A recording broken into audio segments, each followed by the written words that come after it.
4th semester exam ಇಟ್ಕೊಂಡು ಈ ಥರ ಒನ್ ಡೇ ಟ್ರಿಪ್ ಹೊಡಿಯೋದಕ್ಕೂ ಡಬಲ್ ತೆಗಿಬೇಕು. ಏನು ಮಾಡೋಕ್ಕಾಗಲ್ಲ, ಲೈಫ್ ಎಂಜಾಯ್ ಮಾಡಬೇಕು. ಇನ್ನೇನು ಫೈನಲ್ ಇಯರ್ಗೆ ಹೋಯ್ತೀವಿ, ಹಾಳಾಗಿ ಹೋಗಲ್ಲ. ಅದು ಏನು ಗಾಡಿ ಬಿಡ್ತಿರೋ.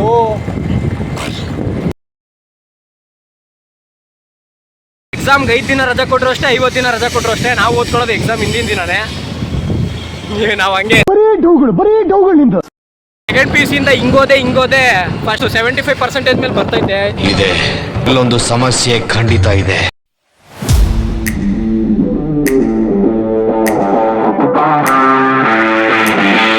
ಇವಾಗ ನಾವಿರೋ ಹೆಸರುಘಟ್ಟ ಕೆರೆ 1894 131 ವರ್ಷಗಳ ಹಿಂದೆ ನಿರ್ಮಿತವಾಗಿರೋದು.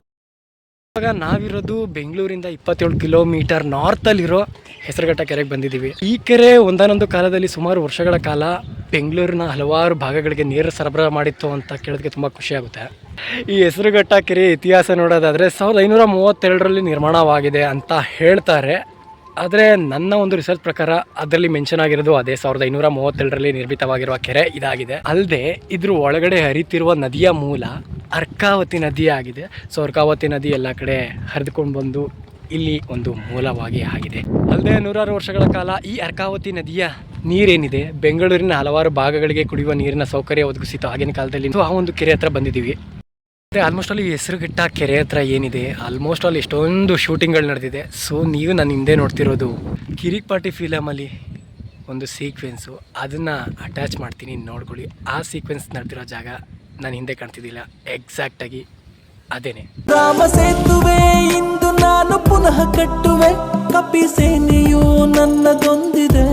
ಕೆಂಪಾಂಬುದಿ, ಧರ್ಮಾಂಬುದಿ, ಹಲಸೂರು, ಸ್ಯಾಂಕಿ ಟ್ಯಾಂಕು ಈ ಕೆರೆಗಳು ಬೆಂಗಳೂರಿಗೆ ನೀರು ಸರಬರಾಜು ಮಾಡೋದಕ್ಕಾಗಲಿಲ್ಲ. ಯಾಕಂದರೆ ಅತಿಯಾಗಿ ಬೆಳೆಯುತ್ತಿದ್ದ ಬೆಂಗಳೂರು ಅದಕ್ಕೆ ನೀರು ಸರಬರಾಜು ಮಾಡೋಕ್ಕಾಗಲಿಲ್ಲ. ಸೊ ಆಗಿನ ಕಾಲದಲ್ಲಿ ಹೆಸರುಘಟ್ಟ ಕೆರೆಗೆ ಒಂದು ಯೋಜನೆನ ಹಾಕ್ತಾರೆ. ಸೊ ಹಾಗೆ ನೋಡ್ತಾ ಇದ್ದಂಗೆ ಕೆರೆ ಒಳಗಡೆ ನಡ್ಕೊಂಬಂದವು. ಕೆರೆ ಮೇಲ್ಗಡೆ ನೋಡೋಣ ಅಂದರೆ ದರಿದ್ರ ನನ್ನ ಮಕ್ಕಳು ಬರೀ ಲವರ್ಸ್ಗಳು ನಮ್ಮಂಥವ್ರು ಹೊಟ್ಟೆ ಉರಿಸ್ತಾರೆ. ಏನೂ ಮಾಡೋಕ್ಕಾಗಲ್ಲ, ತಡ್ಕೊಬೇಕು. ಹಿಂದೆ ಯಾರೋ ಅದು ಹಿಂದ್ಗಡೆ ಸೈಲೆಂಟ್ ಆಗಿರಪ್ಪ, ಯಾರೇ ಅದು. ಹಾಗೆ ಕೆರೆ ನೀರು ಹೋಗ್ತಾ ಇದೀವಿ. ಕೆರೆ ನೀರಂತೂ ತುಂಬ ಚೆನ್ನಾಗಿದೆ. ಆಲ್ಮೋಸ್ಟ್ ಆಲ್ ಇವಾಗ ನಾನು ನಡ್ಕೊಂಡು ಹೋಗ್ತಿರೋ ಜಾಗನೂ ಕೆರೆನೇ, ಬಟ್ ಸ್ವಲ್ಪ ಬತ್ತೋಗಿ ಕೆರೆ ಒಳಗಡೆ ಹೋಗಿದೆ. ಸಖತ್ತಾಗಿದೆ ವ್ಯೂ ಅಂತೂ. ಸೊ ಇನ್ನೊಂದು, ನೀವು ಯಾವುದೇ ಡಿಗ್ರಿ ಮಾಡಿರಿ, BA, BCom, PhD, MCom, but tourist ಪ್ಲೇಸಲ್ಲಿ ಈ ಥರ ಬಿಸಾಕೋದಾದರೆ ನಿಮ್ಮ ಡಿಗ್ರಿನ ಆನ್ ಸ್ಪಾಟೇ ಸುಟ್ಟಾಕ್ಬಿಡಿ, ಇಲ್ಲ ಹರಿದಾಕ್ಬಿಡಿ. ಬಿಕಾಸ್ ಈ ಥರ ಜಾಗಗಳಲ್ಲಿ ಒಬ್ಬ ಎಜುಕೇಟೆಡ್ ಪರ್ಸನ್ ಆಗಿ ಈ ಥರ ಒಂದು ಥಿಂಗ್ಸ್ನ ಬಿಸಾಕೋದು ಇಟ್ಸ್ ನಾಟ್ ಗುಡ್. ಸೊ ಬಂದಿದ ತಕ್ಷಣ ಈ ಥರ ತಿಂತೀವಿ, ಕುಡಿತೀವಿ, ಖಾಲಿ ಮಾಡ್ತೀವಿ. ಅದು ನಮ್ಮ ಜೊತೆನೇ ತೊಗೊಂಡೋಗಿ ಒಂದು ಬಿನ್ನಲ್ಲಿ ಯೂಸ್ ಮಾಡಬೇಕು, ಇಲ್ಲ ಕಸದ ಹತ್ರ ಹಾಕಬೇಕು. ಅದನ್ನು ತಂದುಬಿಟ್ಟು ಇಂಥ ಒಂದು ಬ್ಯೂಟಿಫುಲ್ ಪ್ಲೇಸಲ್ಲಿ ಹಾಕಿ ಆ ಜಾಗದ ಸೌಂದರ್ಯನ ಹಾಳು ಮಾಡೋದು ಇಟ್ಸ್ ನಾಟ್ ಗುಡ್. ಅಂದಿನ ಕಾಲದ ಮೈಸೂರಿನ ದಿವಾನರಾಗಿದ್ದ ಕೆ ಶೇಷಾದ್ರಿಯರವರು 1894ರಲ್ಲಿ ಏನು ಮಾಡ್ತಾರೆ ಅಂದರೆ ಹೆಸರುಘಟ್ಟ ಕೆರೆಯಿಂದ ಆಲ್ಮೋಸ್ಟ್ ಆಲ್ ಬೆಂಗಳೂರಿಗೆ ನೀರು ಸರಬರಾಜು ಮಾಡುವಂಥ ಒಂದು ಪ್ಲ್ಯಾನ್ ಇಟ್ಕೋತಾರೆ. ಸೊ ಅದಕ್ಕೆ ಸಹಾಯಕವಾಗಿ ಆಗಿನ ಕಾಲದ ಮೈಸೂರು ರಾಜ್ಯದ ಮುಖ್ಯ ಇಂಜಿನಿಯರ್ ಟೆಕ್ನಿಕಲ್ ಅಸಿಸ್ಟೆಂಟ್ ಮಾಡಿ ಕೇವಲ 2 ವರ್ಷಗಳಲ್ಲಿ ಈ ಒಂದು ಕೆರೆಯಿಂದ ಬೆಂಗಳೂರಿಗೆ ನೀರು ಸರಬರಾಜು ಮಾಡ್ತಾರೆ. 2 ವರ್ಷ ಅಂದರೆ 1896 ಆಗಸ್ಟ್ 7ನೇ ತಾರೀಕು ಈ ಒಂದು ಹೆಸರುಘಟ್ಟ ಕೆರೆಯ ಯೋಜನೆ ಏನಿರುತ್ತೆ ಅದು ಸಕ್ಸಸ್ಫುಲ್ ಆಗುತ್ತೆ. ಕೇವಲ 2 ವರ್ಷಗಳಲ್ಲಿ ಬೆಂಗಳೂರಿನ ಭಾಗಗಳಿಗೆ ನೀರು ಸಪ್ಲೈ ಮಾಡೋದಕ್ಕೆ ಶುರು ಮಾಡ್ತಾರೆ. ನೀವು ನೋಡೋದಾದರೆ ಆಗಿನ ಕಾಲದಲ್ಲಿ ಇಲ್ಲಿದ್ದ ಜನರ ಸಂಖ್ಯೆ ಆಲ್ಮೋಸ್ಟ್ ಆಲ್ 2,50,000 ಆಗಿರುತ್ತೆ. ಅದಕ್ಕೆ ಏನಿಲ್ಲ ಅಂದರೆ ಒಬ್ಬ ವ್ಯಕ್ತಿಗೆ 55 ಲೀಟ್ರ್ ನೀರಿನಂತೆ ಸತತವಾಗಿ 37 ವರ್ಷಗಳ ಕಾಲ ಈ ಒಂದು ಹೆಸರುಘಟ್ಟ ಕೆರೆ ಬೆಂಗಳೂರಿನ ಜನರಿಗೆ ಆಲ್ಮೋಸ್ಟ್ ಆಲ್ ನೀರು ಸರಬರಾಜು ಮಾಡಿದೆ. ವರ್ಷಗಳ ಕಾಲ ನಮ್ಮ ಬೆಂಗಳೂರಿನ ಜನರಿಗೆ ನೀರು ಸರಬರಾಜು ಮಾಡಿ ನೀರು ಹಿರಿಮೆ ಒಂದು ಪ್ರೌಡ್ ಮೂಮೆಂಟು ನಮ್ಮ ಈ ಹೆಸರುಘಟ್ಟ ಕೆರೆಗೆ ಸೇರುತ್ತೆ.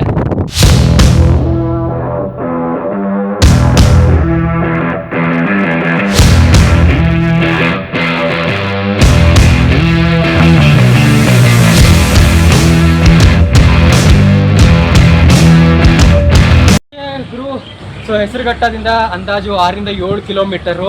ನಾವಿವಾಗಿರೋದು Sarabanahalli air station chimney hills ಹತ್ರ ಇದ್ದೀವಿ. ಸೊ ಇಲ್ಲಿ ಒಂದು ರೋಮನ್ ಸ್ಟೈಲಿಯ ಒಂದು ಪಂಪ್ ಹೌಸ್ ಇದೆ. ಸೊ ವಾಟರ್ ಪಂಪ್ ಮಾಡ್ತಿರೋದು ಇಟ್ಟಿಗೆ ಮತ್ತು ಸುಣ್ಣದ ಮಾದರಿ ಬಳಸಿ ಕಟ್ಟಿರೋವಂಥದ್ದು.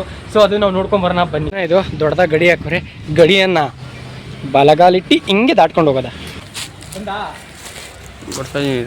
ಹುಷಾರಾಗಿ ನೋಡ್ಕೊಂಬರಪ್ಪ ಅಣ್ಣ.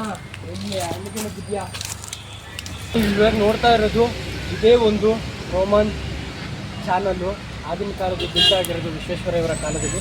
ಒಳಗಡೆ ಹೇಗಿದೆ ನೋಡೋಣ ಬನ್ನಿ. ಬಾಯ್ ಮತ ಓ ಗುರು ಸೈಕ್. ನೀವು ಇವಾಗ ಇದು ನೋಡ್ತಿರೋ ಅಂಥ ಚಾನಲ್ಲು 1895-96 ಆಸುಪಾಸಲ್ಲಿ ಕಟ್ಟಿದಂಥ ಚಾನಲ್ಲು. ಆಗಿನ ಕಾಲದಲ್ಲಿ ಒಂದು ಹೆಸರುಘಟ್ಟ ಕೆರೆಯ ನೀರನ್ನ ಹೋಗಿಸೋಕ್ಕೆ ಅಂತ ಮಾಡಿದಂಥ ಚಾನಲ್ ಇದಾಗಿದೆ. ತುಂಬ ಪಾಳು ಬಿದ್ದೋಗಿದೆ, ನೀವು ನೋಡ್ಬೋದು. ಓ ತುಂಬ ಒಳಗಡೆ ನೋಡ್ಬೋದು. ಇದು ಇಟ್ಟಿಗೆ ಮತ್ತು ಸುಣ್ಣ ಕಲಸಿ ಮಾಡಿರುವಂಥ ಚಾನಲ್ಲು. ಓ ಶಟ್, ಏನಾಯ್ತು ಗುರು ಒಳಗೆ? ಏಯ್ ಸುಮ್ಮನೆ ಬೇಡ, ಟಾರ್ಚರ್ ಮಾಡಂತಾಳು. ಇಷ್ಟು ದೊಡ್ಡದಾಗಿದೆ ಚಾನಲ್ಲು. ಅಲ್ಲ ಗುರು, ಲೇ ಸಡನ್ನಾಗಿ ದಯ್ಯಾಗಿಯ ಬಂದ್ಗಿಂದ ಯಪ್ಪ, ಇಷ್ಟು ದೊಡ್ಡ ಚಾನಲ್ ಇದಾಗಿದೆ. ನೋಡ್ತಿರೋದು ಹೆಸರಘಟ್ಟದಿಂದ ಸೋಲ್ದೇವನಹಳ್ಳಿಗೆ ತಗೊಂಡೋದಂಥದ ಗ್ರಾವಿಟಿಯ ಫ್ಲೋನ ಚಾನಲ್ಲು ಇದು. ನೀವು ನೋಡಿದ್ದು ಇವಾಗ ಈ ವಿಭಾಗ. ಇದನ್ನೇನು ನೋಡ್ತಾ ಇದ್ದೀರಾ, ಒಂದು ಪುರಾತನ ಇತಿಹಾಸ ರಹಿತವಾದ ಜಾಗ. ಸೊ ಇದನ್ನ ನಮ್ಮಂಥ ಇತಿಹಾಸ ವಿದ್ಯಾರ್ಥಿಗಳು, ಸೊ ಇಷ್ಟೇ ಸ್ಟೂಡೆಂಟ್ಸ್ಗಳು ಏನಿದ್ದೀವಿ ಮತ್ತು ಇತಿಹಾಸ ತಜ್ಞರು ಏನಿದ್ದಾರೆ, ಸೊ ಈ ಒಂದು ಕಟ್ಟಡನ ಉಳಿಸ್ಕೊಂಡ್ರೆ ತುಂಬ ಯೂಸ್ ಆಗುತ್ತೆ. ಇದು ಮುಂದೆ ಒಂದು ಬೋರ್ಡ್ ಹಾಕಿದ್ರೆ ತುಂಬ ಯೂಸ್ ಆಗುತ್ತೆ. ಫಸ್ಟು ರೋಮನ್ಸ್ ಶೈಲಿಯ ಒಂದು ಚಾನಲ್ ಅಂತ ನೋಡ್ಬೋದು ಇದನ್ನು. ಸೊ ಹಾಗೆ ನೋಡೋದಾದರೆ ಮುಂದೆ ಹೋಗ್ತಾ ಹೇಳೋದಾದರೆ, ನಾನು ಒಬ್ಬ ಹಿಸ್ಟ್ರಿ ಸ್ಟೂಡೆಂಟು. ನನಗೆ ಹಿಸ್ಟಾರಿಕಲ್ ಪ್ಲೇಸಸ್ಸು, ಹಿಸ್ಟಾರಿಕಲ್ ಮಾನ್ಯುಮೆಂಟ್ ಸಿಕ್ಕಿದ್ರೆ ಅದ್ರ ಬಗ್ಗೆ ಏನಾದರೂ ರಿಸರ್ಚ್ ಮಾಡೋಣ ಅನಿಸುತ್ತೆ. ನಾರ್ಮಲ್ ಸ್ಟೂಡೆಂಟ್ ಆದರೂ ಸಹ ಸೊ ಈ ಥರ ಒಂದು ಜಾಗನ ಉಳಿಸ್ಕೊಳ್ಳೋ ಪ್ರಯತ್ನ ಮಾಡ್ಬೋದು. ಅದ್ರ ಮುಂದೆ ಒಂದು ಬೋರ್ಡ್ ನೆಟ್ಟಿದ್ರೆ ಗೌರ್ಮೆಂಟ್ ಅದನ್ನು ಒಂದು ಟೇಕ್ ಕೇರ್ ಮಾಡುತ್ತೆ, ಅದನ್ನು ಮುನ್ನಡೆಸುತ್ತೆ ಅಂತ ಒಂದು ಟ್ರಸ್ಟು. ಈ ಬಾರು ಹುಯ್ಯನು ಹುಯ್ ಎಲ್ಲೋದ್ರ ಗುರು ಅಣ್ಣ, ಎಲ್ಲಿಂದ ಕರ್ಕೊಂಡು ಹೋದವರು? ಸೊ ಇವಾಗ ನೀವು ನೋಡಿದ್ದು ಪೈಪ್ ಲೈನು ಫ್ಲೋ ಆಗಿ ಯಾವ ಥರ ಹೋಗಿತ್ತು ಅಂದರೆ, ಸೊ ಅದು ಯಾರಿಗೂ ಗೊತ್ತಿಲ್ಲ. ಸೊ ಇಲ್ಲಿಂದ ಮುಂದೆ ಹೋದಾದರೆ, ಸೊ ಇಲ್ಲಿಂದ ಸೋಲ್ದೇವನಹಳ್ಳಿಗೆ ಅದು ಹೋಗಿದೆ. ಸೊ ಅದು ನನಗೆ ಅನ್ವೇಷಣೆ ಮಾಡ್ಕೊಂಡು ಹೋಗೋಣ.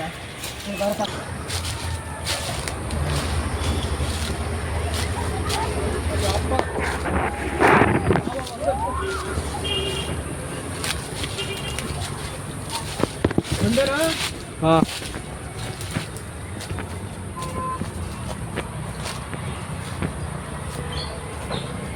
ಲೋ ಇಲ್ಲಿ ಹೋಗೋಕ್ಕಾಗಲ್ಲ ಗುರು, ಬಲ್ಲ.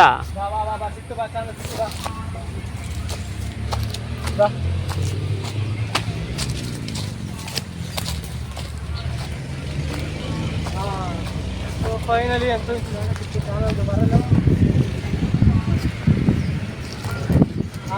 ಎಸ್ ಫೈನಲಿ ಸಕ್ಸಸ್ ಆಯ್ತು. ಬಾ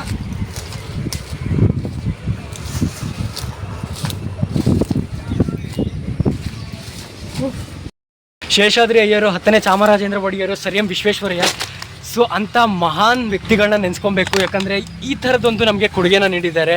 ಸೊ ಒಂದು ಚಾನಲ್ ಮುಖಾಂತರ ಫ್ಲೋ ಆಗಿ ಸೋಲ್ದೇವನಹಳ್ಳಿಗೆ ಹೋಗುವಂತಹ ಮಾದರಿ ನಮಗೆ ಇಲ್ಲಿ ಸಿಕ್ಕಿದೆ.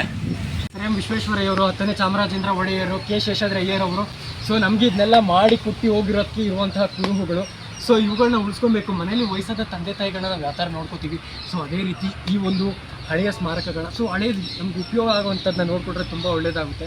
ಸೊ ನೋಡ್ಬೋದು ಈ ಚಾನಲು ಆಲ್ಮೋಸ್ಟ್ ಅಲ್ಲೂ ತುಂಬ ವರ್ಷ ಆಗಿರ್ಬೋದು, ಎಷ್ಟು ವರ್ಷ ಅಂತ ಹೇಳೋದಕ್ಕಾಗಲ್ಲ. ಇನ್ನೂ ಸದೃಢವಾಗಿದೆ ಕಟ್ಟಡಗಳು ಆಗಿನ ಕಾಲದಲ್ಲಿ ಕಟ್ಟಿರೋದು.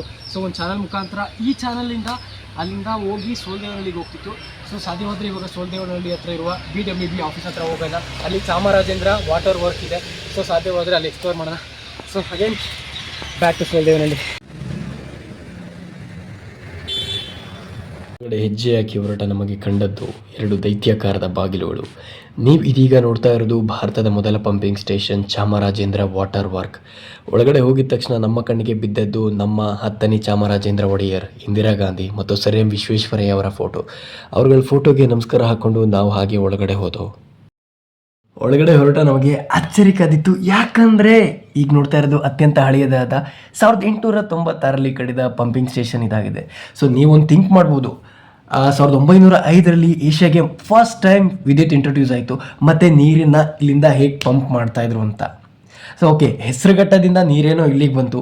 ಅದು ನಮ್ಮ ರೋಮನ್ ಸ್ಟೈಲ್ನ ಒಂದು ಚಾನಲ್ ಮುಖಾಂತರ ನೀರನ್ನ ಈ ಸೋಲ್ದೇವನಹಳ್ಳಿಗೆ ತಂದರು. ಸೊ ಈ ಸೋಲ್ದೇವನಹಳ್ಳಿಯಿಂದ ತಂದ ನೀರನ್ನ ಇಲ್ಲಿರುವಂಥ ಸ್ಟೀಮ್ ಇಂಜಿನ್ಗಳನ್ನ ಬಳಸ್ಕೊಂಡು ನೀರನ್ನ ಪಂಪ್ ಮಾಡಲಾಗ್ತಿತ್ತು. ಐ ರಿಪೀಟ್, ಸ್ಟೀಮ್ ಇಂಜಿನ್ಗಳು ಏನಿದೆ ಅದನ್ನು ಬಳಸ್ಕೊಂಡು ನೀರನ್ನ ಪಂಪ್ ಮಾಡಿ ಬಿಡ್ತಾ ಇದ್ರು.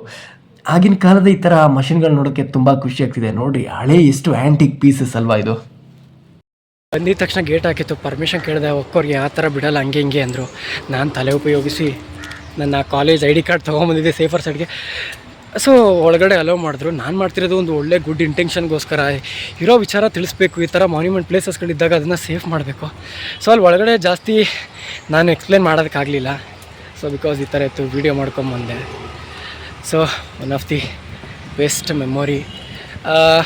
ಎಸ್, ಸೊ ಸೋಲ್ದೇವನಹಳ್ಳಿಲಿ ಇನ್ನೂ ಇದೆ ಚಾಮರಾಜೇಂದ್ರ ವಾಟರ್ ವರ್ಕ್ ಅಂತ, ಚಾಮರಾಜೇಂದ್ರ ಅವರ ಕಾಲದಲ್ಲಿ ಕಟ್ಟಿರೋವಂಥದ್ದು. ಓಕೆ, ಅದೆಲ್ಲ ನೋಡ್ಕೊಂಡಿದ್ದ ತಕ್ಷಣ ಆಚೆ ಬಂದು. ಸೊ ಆಚೆ ಬಂದಿದ ತಕ್ಷಣ ಮತ್ತೆ ನಾವು ಹೆಸರುಘಟ್ಟ ಕೆರೆ ಹತ್ರ ಹೋದು.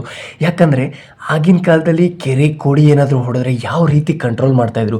ಸೊ ಒಂದು ಕಂಟ್ರೋಲ್ ಮಾಡೋದಕ್ಕೆ ಆ ಒಂದು ಸೈಫನ್ ಕೂಡ ಕಟ್ಟಿದ್ರು. ಸೊ ಹಾಗೆ ಆ ಸೈಫನ್ ಕೂಡ ನೋಡ್ಕೊಂಬರೋಣ ಬನ್ನಿ.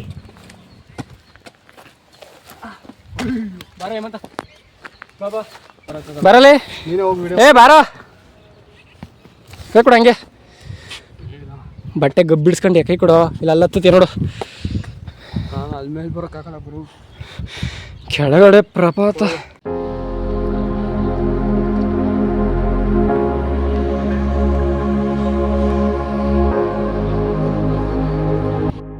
ಕೋಡಿ ಹೊಡೆದಾಗ ಏನು ಮಾಡಬೇಕು ಅಂತ 10ನೇ ಚಾಮರಾಜೇಂದ್ರ ಒಡೆಯರು ಡೆತ್ ಆದಮೇಲೆ ತುಂಬ ಆತಂಕಕ್ಕೀಡಾಗ್ತಾರೆ. ಅದಾದಮೇಲೆ ನಮ್ಮ ದಿವಾನರಾಗಿದ್ದ ಸರ್ ಎಂ ವಿಶ್ವೇಶ್ವರಯ್ಯನವರು ಇದಕ್ಕೆ ಸೈಫ್ಲೋನನ್ನು ಹಾಕಿಸ್ತಾರೆ. 1912ರಲ್ಲಿ ಸರ್ ಎಂ ವಿಶ್ವೇಶ್ವರಯ್ಯರವರು ಅಧಿಕಾರಕ್ಕೆ ಬಂದಾಗ ಇಲ್ಲಿ ಸೈಫನ್ ಹಾಕಿಸ್ಕೊಬೇಕು ಅಂತ ಒಂದು ಯೋಜನೆ ಮಾಡ್ತಾರೆ. ಅದ್ರ ತಕ್ಕನಾಗಿ ಈ ಯೋಜನೆ ಕೂಡ ಯಶಸ್ವಿಯಾಗಿದೆ.